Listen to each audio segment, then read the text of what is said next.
The Cathar Empire was not accustomed to being denied.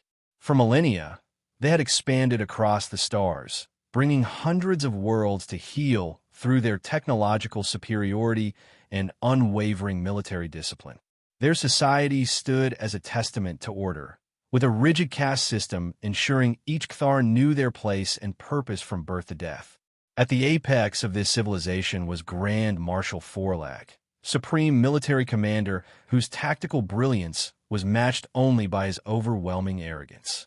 When reports first came of the strange bipedal species expanding from the third planet of an unremarkable yellow star, Forlag had barely acknowledged them. Humans, they called themselves. Their ships were primitive amalgamations of borrowed technology, their physiology laughably vulnerable without extensive protection from even mild environmental hazards. Their civilization was a chaotic patchwork of competing governance systems, fragmented cultures, and constant internal conflict. Another young species stumbling into the stars. Forlag had commented dismissively to the Supreme Council. They will either learn their place or be taught it. The Supreme Council, 12 ancient nobles whose combined age approached 4,000 years, nodded in solemn agreement. They had seen dozens of emerging civilizations throughout their lifetimes. Some adapted to their position in the galactic hierarchy. Others did not, and consequently no longer existed. Their expansion is unusually rapid, noted Counselor Excentra, the eldest among them. Perhaps observation is warranted. Forlag flicked his secondary appendages in a gesture of dismissal. They've simply been fortunate in discovering abandoned Raxtor technology. Once they encounter meaningful opposition, their fragility will become apparent. And so, when the human diplomatic vessel Harmony requested an official meeting at the neutral space station Argos 7, the Cathar delegation was assembled with minimal consideration. Commander Grok, a distinguished veteran of the Centaurian subjugation, was dispatched with clear instructions, assess their potential usefulness as a resource world, and establish the appropriate level of submission expected from such a primitive species. Ambassador Eleanor Vance led the human contingent with measured optimism. A veteran diplomat with experience negotiating with 17 non-human species, she had carefully studied what little was known of Cathar culture. The gifts had been selected with care: a vial containing water from Earth's 7 seas, a data crystal containing the complete artistic and cultural history of humanity, and a magnificent replica of the Voyager Golden Record, updated with contemporary human achievements. Remember, she instructed her team as they prepared for the first formal meeting, maintain respectful distance, avoid direct eye contact with their leadership, and under no circumstances display teeth when expressing positive emotion. The meeting chamber on Argos 7 was deliberately neutral, designed by the ancient myriad species to accommodate diverse physiological needs while emphasizing diplomatic equality. The human delegation arrived early, arranging their modest gifts on the central presentation platform. Commander Grok entered with his entourage precisely at the appointed time. Standing nearly 8 feet tall, his exoskeletal body covered with intricately carved ceremonial armor denoting his numerous victories, he surveyed the humans with compound eyes that betrayed no emotion. Ambassador Vance stepped forward, bowing deeply in the manner her research suggested would be considered respectful. Honorable Commander of the Cathar Empire, we extend greetings from Earth and all human colonies. We seek mutual understanding and peaceful coexistence as we join the galactic community. Grok remained silent, studying the humans with an intensity that made several junior members of the delegation shift uncomfortably. Finally, he approached the presentation platform where the gifts had been arranged. "You bring offerings," he stated flatly, the translation matrix converting his clicking speech to human language. "Tokens of cultural exchange and goodwill," Ambassador Vance confirmed. "The water vessel contains samples from our homeworld's oceans, symbolizing the cradle of our evolution and the source of..." Without warning, Grok swept his armored limb across the platform, sending the gifts crashing to the floor. The vial shattered, water spattering across the polished surface. The data crystal cracked in two, and the golden record rolled to a stop at Vance's feet. Primitive artifacts are not suitable tribute, Grok announced, his translator unable to fully capture the contempt in his natural voice. The Cthar Empire does not seek cultural exchange with servant species. Stunned silence fell over the human delegation. A junior diplomat instinctively stepped forward, but Vance's outstretched arm blocked his advance. There seems to be a misunderstanding, she said carefully, maintaining her diplomatic composure despite the blatant insult. Humanity does not approach as a servant species, but as potential allies seeking mutual. Allies. Grok made a sound that the translator awkwardly rendered as laughter. Your species has existed for a mere fragment of our history. Your technology is borrowed, your physiology fragile, your society chaotic. You will serve the Empire, or you will be removed from our path. Without waiting for a response, Grok gestured to his guards. One of them stepped forward and deployed a small spherical device onto the floor. A holographic display activated, showing what appeared to be tactical data on human colony worlds. This outpost, Grok indicated a blinking light representing the human colony on Proxima Centauri b, impedes an Imperial resource extraction route. It will be removed within one standard cycle. Prepare your people for relocation, or do not. The outcome is immaterial to us. Ambassador Vance's face hardened, though her voice remained measured. Commander, I must insist that we discuss this matter further. Unilateral action against a human settlement would constitute an act of va. Grok completed her sentence, his mandibles clicking in what human xenopsychologists would later identify as amusement. Humans cannot wage war against the Cthar Empire any more than insects can wage war against humans. With that declaration, Grok turned and departed, his entourage following in precise formation. As the doors sealed behind them, the junior diplomat who had stepped forward earlier turned to Vance with wide eyes. What do we do now, Ambassador? Eleanor Vance looked down at the shattered remnants of humanity's offerings, particularly at the broken golden record, a symbol of peaceful outreach that had been deliberately destroyed. Now, she said quietly, we inform Earth that diplomacy has failed. 3 days later, the Cthar deployed a demonstration force to the Proxima Centauri system. 5 warships arrived in formation, broadcasting a simple message: evacuate within 6 Earth hours or be destroyed. The colonial governor, acting on emergency protocols established after Vance's urgent communication, had already evacuated critical personnel and prepared defensive positions. What the Cthar expected was immediate capitulation. What they encountered was the colonial defense fleet, 12 ships of varying sizes, hastily armed with mining explosives and modified industrial equipment. Commander Grok, observing from the command ship, barely acknowledged the primitive resistance. Comment removad? Standard efficiency protocols. The Cthar warships opened fire, their energy weapons easily slicing through the first wave of human vessels. But rather than retreat, the remaining ships accelerated directly toward the Cthar formation. 2 colonial ships rammed directly into a Cthar cruiser, their reactors deliberately overloaded to maximize damage. The resulting explosion crippled the cruiser and damaged a second Cthar vessel. The remaining human ships launched salvos of mining charges, creating debris fields that disrupted Cthar targeting systems. What is this madness? Grok, second in command, exclaimed as damage reports flooded in. They sacrificed themselves with no possibility of victory. Grok's compound eyes narrowed. They seek to delay us. Target the surface settlement. The Cthar flagship directed its main weapon toward the colony. The beam carved through the protective dome, vaporizing structures and inhabitants alike. Within minutes, the colony that had taken 15 years to build was reduced to smoldering ruins. Dispatch units to confirm complete removal, Grok ordered, already composing his report to Grand Marshal Forlag. This had been nothing more than a minor disciplinary action against an upstart species. The loss of 1 cruiser was unexpected but inconsequential. The report that returned from the surface team, however, was puzzling. Commander, we find no bodies among the ruins, the ground force leader reported.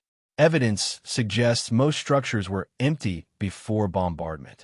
Before Grok could process this information, sensors detected multiple launches from the far side of the planet. Dozens of small craft accelerating rapidly away from the system, carrying hundreds of survivors beyond the Kthar's immediate reach. Pursue and eliminate, Grok ordered reflexively. Sir, they've dispersed on multiple trajectories. Pursuit would require splitting our remaining forces. Grok considered the tactical display. The damaged cruiser required escort back to Imperial space. The remaining ships could hunt down the survivors, but something about the humans' tactics disturbed him. They had sacrificed ships and pilots in suicide attacks without hesitation. Such behavior was irrational, unpredictable. Return to Imperial space, he finally ordered. The survivors will perish in deep space or be collected later. His report to Grand Marshal Forlag minimized the Kthar losses while emphasizing the successful destruction of the colony. It made no mention of the escaped survivors or the unexpected suicide tactics. When the news reached Earth, the response was not what the Kthar might have predicted. There was grief, certainly. Over 5,000 colonists had perished despite the evacuation efforts. But the overriding reaction was cold, calculated fury. The United Earth Government, a coalition that had formed over decades of space exploration, convened an emergency session. For the first time in human history, every major nation, corporation, and faction united behind a single purpose. They believe us weak, said President Adama of the UEG, addressing the global broadcast. They believe us primitive, disorganized, and easily subjugated. They have mistaken our peaceful overtures for weakness, our diplomatic restraint for fear. Her voice remained steady, but her eyes conveyed the determination that would come to characterize humanity's response. As of this moment, humanity is at war with the Kthar Empire.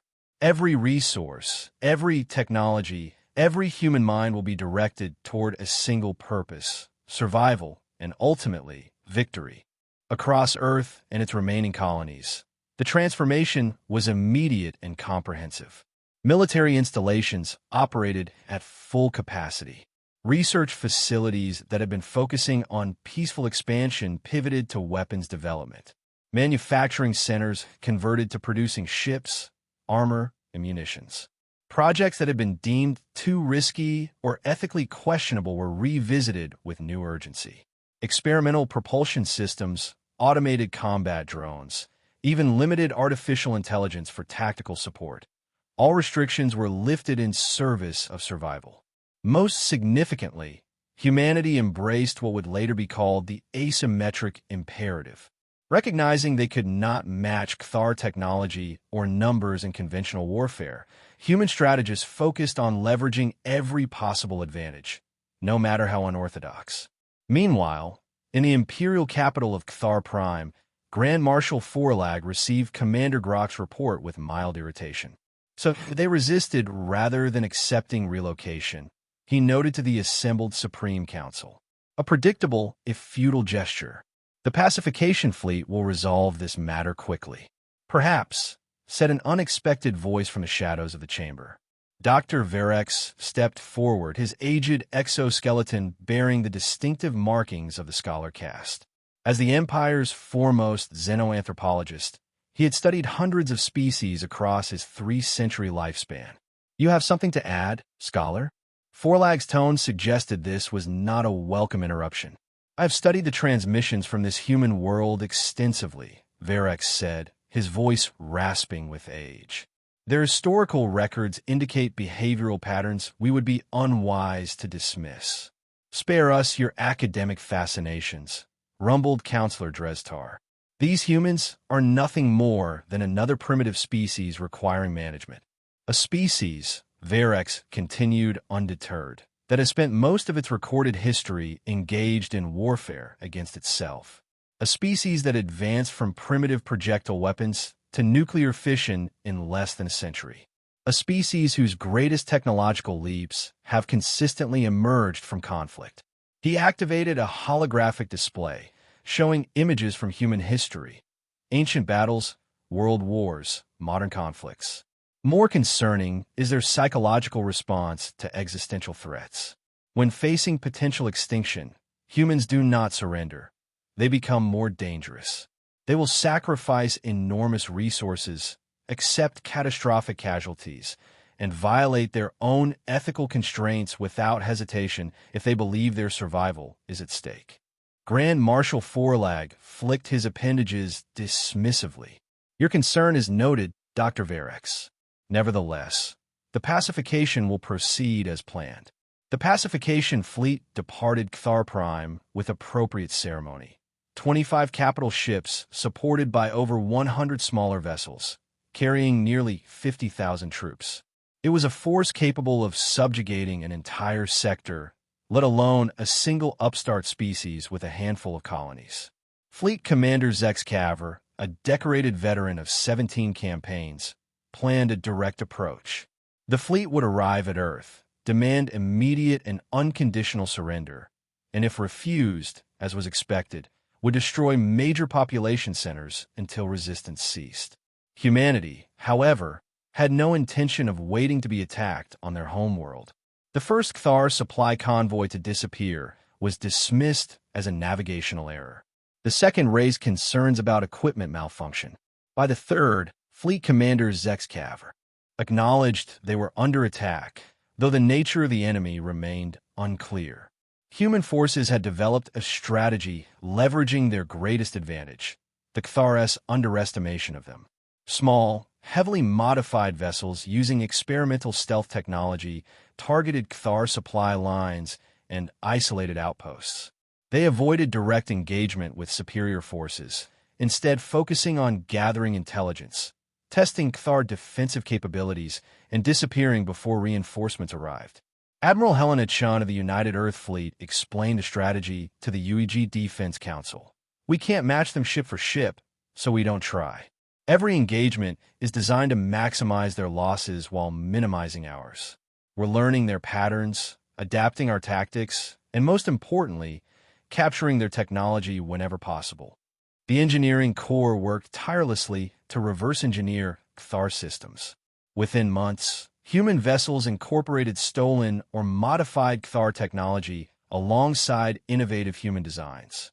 Weapons that had been devastating against human shields were now being turned against their creators. The psychological dimension proved equally important.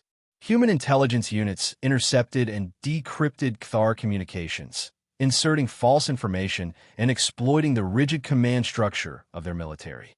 Special operations teams infiltrated Cthar worlds, particularly those with subjugated species who harbored resentment against their overlords. These subjugated species, the Novit, the Karuri, and others, provided crucial intelligence about Cthar physiology and social structure.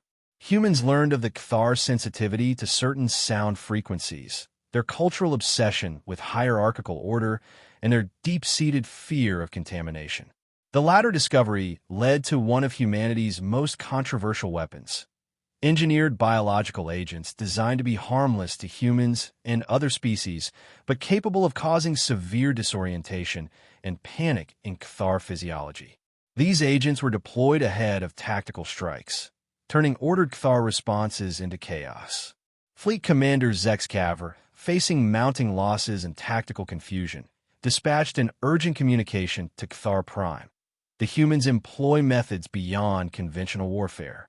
They attack without warning or apparent pattern.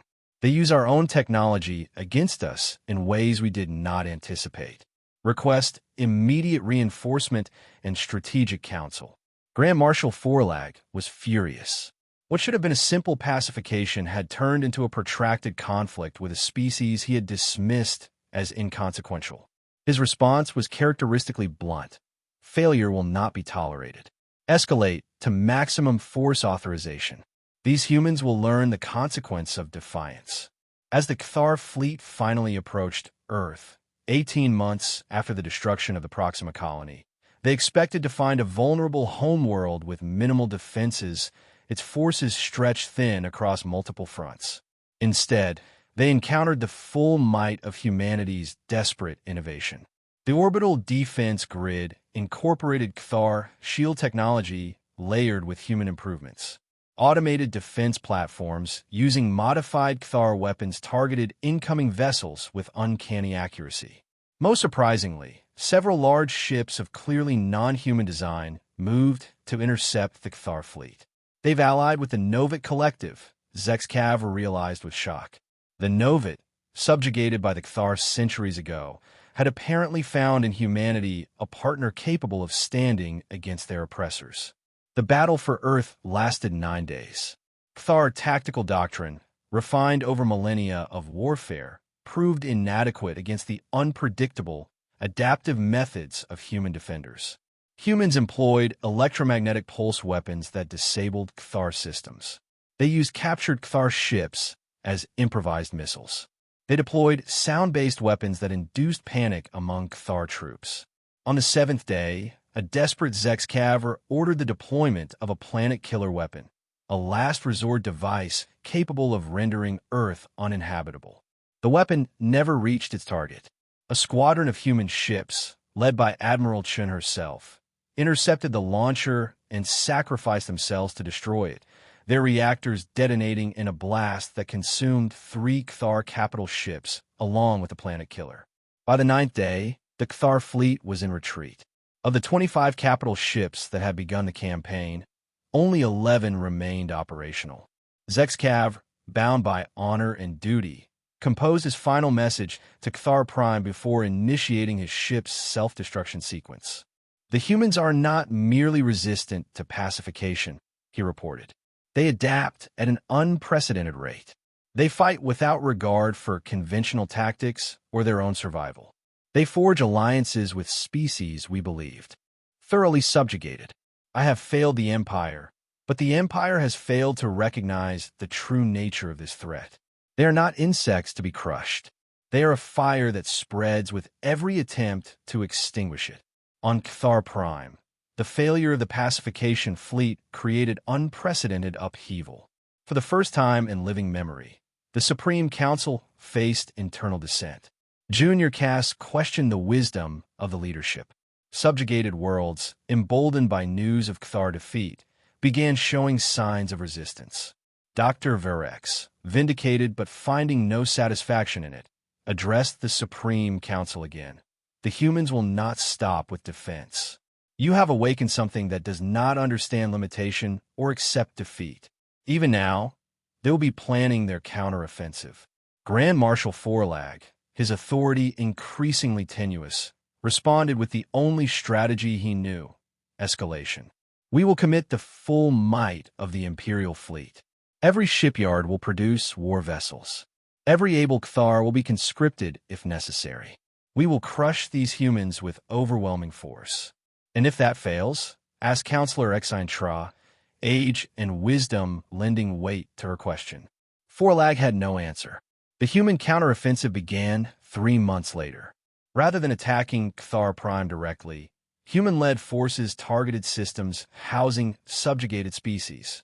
On world after world, humans arrived not as conquerors but liberators, offering alliance against the common oppressor. Many accepted immediately. Others, cautious after centuries of Cthar rule, waited to see if these humans could truly challenge the Empire. They did not wait long. The Battle of Novarin Prime demonstrated humanity's new approach to interstellar warfare.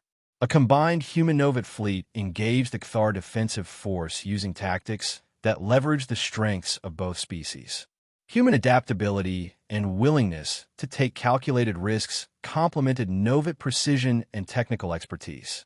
The Cthar, accustomed to fighting enemies who operated like themselves, found their doctrinal responses inadequate. Within a year, 1/3 of the Cthar Empire's territory had broken away.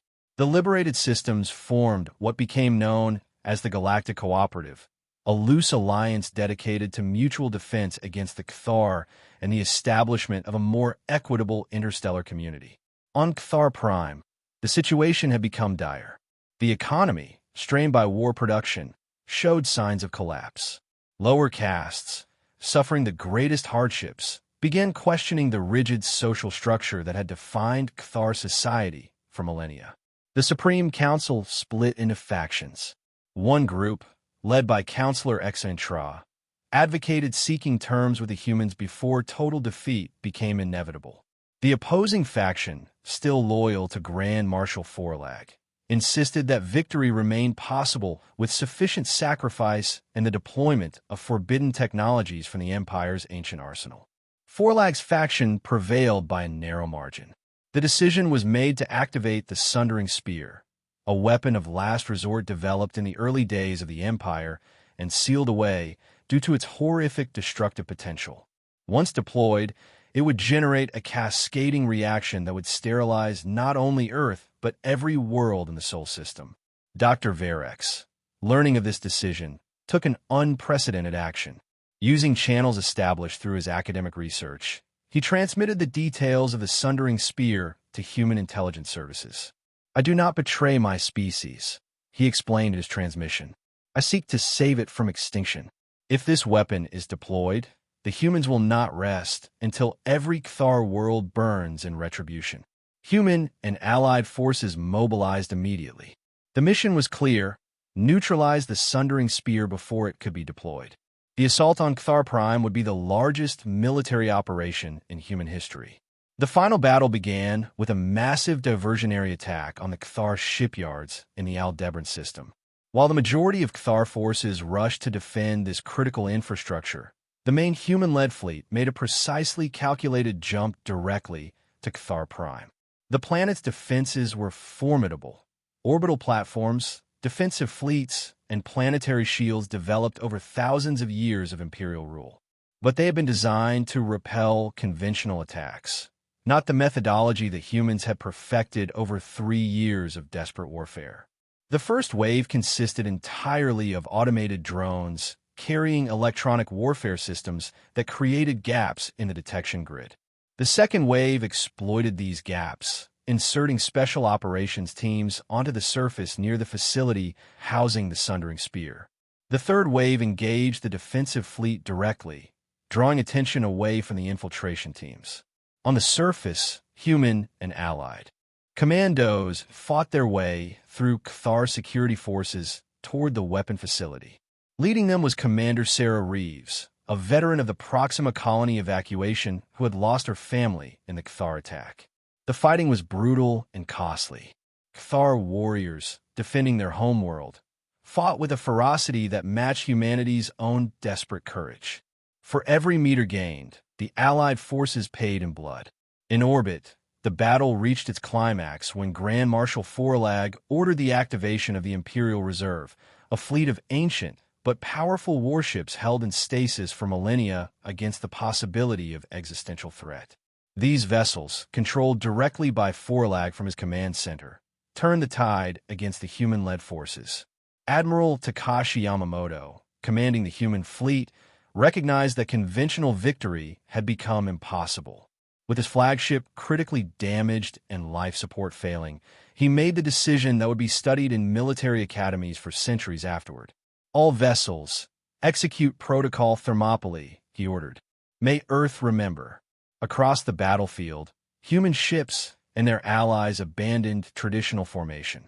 Instead, each vessel selected a single high-value target and proceeded on a direct collision course, overloading their reactors moments before impact. The simultaneous detonation of over 40 ships created a shockwave that disabled or destroyed much of the Cthar orbital defense grid. Through this sacrificial gap, a single vessel, the stealth carrier Humanity's Hope, descended rapidly to the surface, deploying its complement of elite troops directly to Commander Reeves' position. On the ground, Reeves' forces had reached the outer perimeter of the weapon facility, but could advance no further against the concentrated defensive fire. The reinforcements from Humanity's Hope, led by Colonel Marcus Jackson, attacked the Cthar forces from behind, creating the opportunity Reeves needed. "This is it," she shouted over the tactical channel. "Strike team with me. Everyone else, hold this position at all costs." Reeves led a small team of specialists through the breach, fighting room by room toward the central chamber where the Sundering Spear awaited final activation. As they approached, they encountered Grand Marshal Forlag himself, who had transferred his consciousness from the orbital command center upon realizing the imminent threat. You fight well for a primitive species, Forlag acknowledged, his massive battle form towering over the human soldiers. But you cannot stop what has been set in motion. The Sundering Spear activates in minutes, with or without my presence. We didn't come to stop its activation, Reeves replied, indicating the specialized devices her team was placing around the chamber. We came to redirect it. Understanding dawned in Forlag's compound eyes. You would not dare. You left us no choice, Reeves said, entering the final command sequence. You wanted to destroy our home. We're simply returning the weapon to its maker. The team completed their work seconds before Forlag's guards broke through the barricade. As Reeves and her surviving specialists were cut down by Cathar weapons fire, the modified Sundering Spear activated, its destructive potential now contained and redirected inward toward Cathar Prime itself, rather than outward toward the Sol system. The evacuation order came too late for most of Cathar Prime's population. The Sundering Spear's effect was containable but devastating, rendering approximately one-third of the planet permanently uninhabitable and severely damaging the rest. In orbit, the remaining human and allied forces disengaged, their mission complete. The Cathar, facing unprecedented catastrophe on their homeworld, ceased offensive operations to focus on survival. 3 months later, a human diplomatic vessel named Second Chance arrived at the provisional Cathar government headquarters established on a colony world. Ambassador Michael Chun, son of the admiral who had sacrificed herself to destroy the planet killer during the defense of Earth, led the delegation. The Cathar representatives, including several surviving members of the Supreme Council, received them with attention born of uncertainty. For the first time in their long history, the Cathar approached negotiations from a position of fundamental weakness. We expected annihilation, admitted Councillor Excentra, who now led the provisional government. Why do you offer terms rather than extinction? Ambassador Chin's expression remained carefully neutral. Because extermination was never our goal. Defense was our goal. Survival was our goal. Now a stable galaxy is our goal. The terms presented were firm, but not vengeful. The Cathar Empire would be dissolved, its former territories either gaining independence or joining the Galactic Cooperative voluntarily. Cathar military capacity would be limited and monitored. Reparations would be paid to formerly subjugated species and to humanity. Most significantly, the rigid caste system that had defined Cathar society would be reformed, with all sapient beings recognized as having inherent rights and value. This last provision met the strongest resistance, but with their homeworld partially destroyed and their military defeated, the Cathar had little choice but to accept. As the formal surrender was signed, Dr. Verex, now serving as an advisor to the provisional government, approached Ambassador Chen privately. You could have destroyed us entirely, the aged scholar observed. Many among your people wanted that. Why choose a more difficult path? Chen considered the question carefully before answering. Because the easiest path is rarely the right one. Destroying your species would have confirmed what you initially believed about us, that we are dangerous, lethal predators. By choosing restraint in victory, we hope to demonstrate something else, that the same capacity for violence that makes us formidable enemies also gives us the strength to choose peace when possible. An interesting paradox, Verex noted. Your species' greatest weapon was not your technology or even your tactics. It was your nature, simultaneously brutal and compassionate, pragmatic and idealistic. We are what evolution and history made us, Chen replied. Like you, we're simply trying to survive in a dangerous universe. The difference is that we learned long ago that cooperation often secures survival more effectively than conquest. 5 years later, a memorial was unveiled on Harmony Station, built at the former location of Argos, 7 where the conflict had begun. Representatives from dozens of species gathered for the ceremony, including a delegation of Cathar, now participating members of the Galactic Cooperative, though still viewed with caution by many. The memorial bore a simple inscription in multiple languages, in memory of all who perished in the Cathar War, and in hope that understanding may prevent such conflict in the future. Beneath this formal dedication, a smaller inscription had been added, a warning that quickly entered the consciousness of spacefaring civilizations throughout the galaxy. Congratulations, you just declared war on the most lethal species alive. Next time, try diplomacy first.